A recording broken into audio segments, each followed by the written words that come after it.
Hello दोस्तों, मेरा नाम है जयप्रकाश और आप सुन रहे हैं रीडर्स जर्नी। आज हम जिस गाथा के बारे में चर्चा करेंगे उसका नाम है मूर्ख प्रमाद तथा बुद्धिमान अप्रमाद में रत रहते हैं। मूर्खों के मेले की कहानी। एक समय श्रावस्ती में मूर्खों का एक उत्सव आयोजित हुआ। इस उत्सव में मूर्ख और अविवेकी शरीक हुए थे।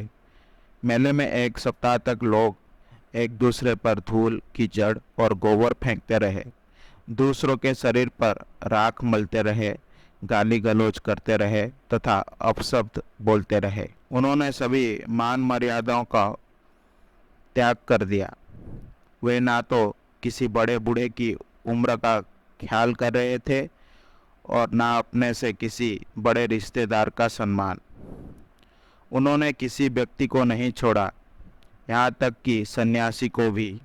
वे किसी के घर के सामने खड़े होकर गंदी गंदी बातें बोलने लगते थे और इससे सज्जन लोग बहुत ही लज्जित महसूस करते थे। इन मूर्खों से छुटकारा पाने के लिए गृहस्थ सज्जन इन प्रमादियों को यथाशक्ति आधा, चौथा या एक कासायपन दे देते थे और आगे बढ़ने के लिए आग्रह करते थे। मूर्ख का समूह भी इन सज्जनों गृहस्थों के घर पर पैसे पाकर आगे बढ़ जाता था।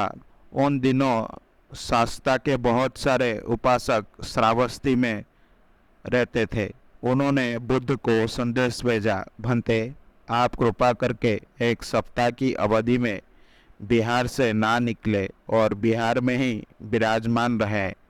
उत्सव 7 दिनों तक चला। खूब धूम धड़ाका रहा, खूब राख फेंकी गई, खूब गोबर लगाया गया।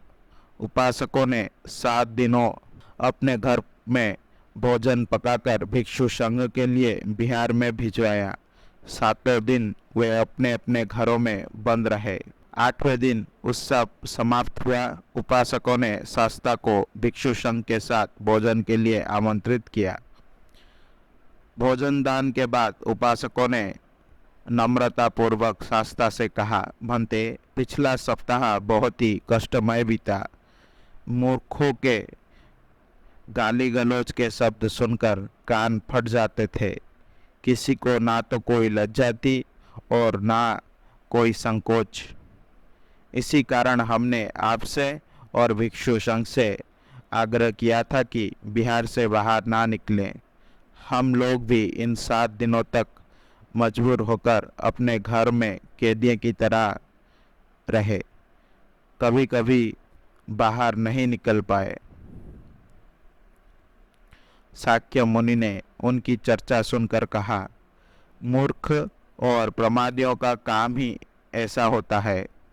इसके विपरीत ज्ञानी पुरुष अप्रमाद की रक्षा गाड़ी संपत्ति के समान करते हैं और ऐसा करके वे अमृतमय महानिर्वाण संपत्ति प्राप्त कर लेते हैं।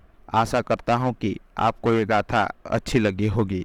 अगर आपको मेरी वीडियो पसंद आई तो इसे लाइक करें और शेयर करें और ऐसे वीडियोस देखने के लिए मेरे चैनल को सब्सक्राइब करें।